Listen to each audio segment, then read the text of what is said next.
1943 came along. The United States had just entered World War II, and along with it, lots of locomotives that were built to serve any country in the world.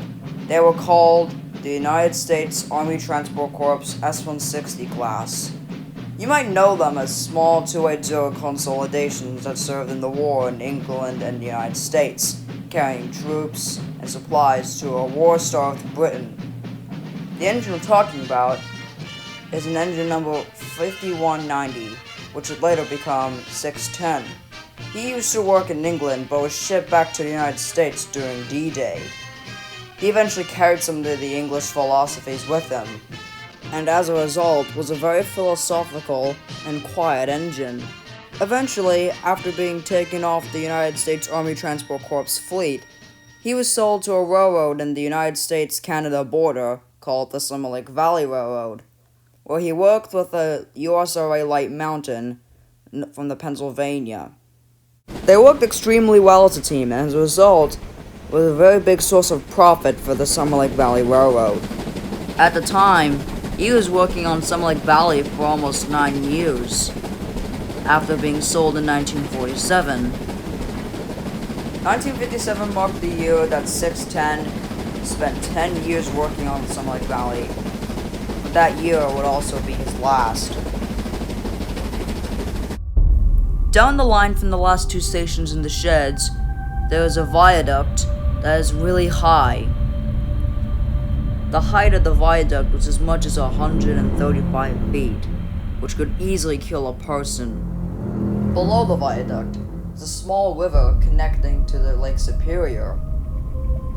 Due to the viaduct being constructed in the late 19th century along with the rest of the railroad, it was starting to get old and was on the verge of collapsing if any engine went 40 miles an hour under it, and that's why a speed restriction of 20 miles an hour was placed to prevent it from collapsing faster. The time was 2:57 a.m. 610 was carrying a small commuter train. The passengers were business people as well as workers who worked at the night shift in certain businesses like rundown restaurants and cafes. 610 was concerned about the passengers complaining about him being too slow, so in order to make up for, quote, lost time, he went faster and faster and faster. He was doing his best to please the tired and irritated passengers. But by the time he realized proper sense and judgment, it was too late.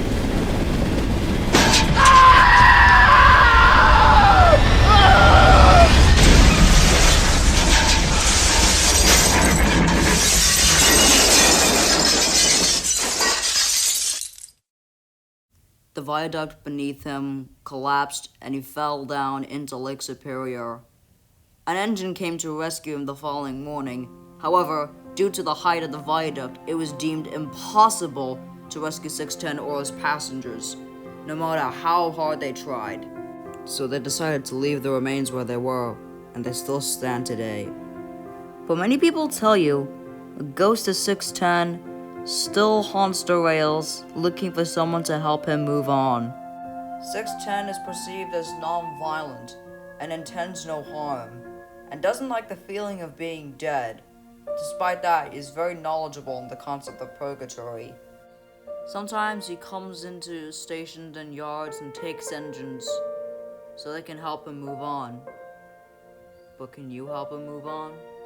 Are you brave enough?